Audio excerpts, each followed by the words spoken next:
Ito ay isang emergency broadcast.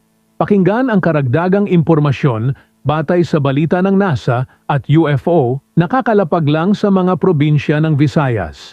Ito ang mga sumusunod na probinsya: Misamis Occidental, Ilocos Sur, Bukidnon at Southern Leyte. Kung ikaw ay nakatira sa isinabing probinsya, mag-evacuate na kayo ngayon din.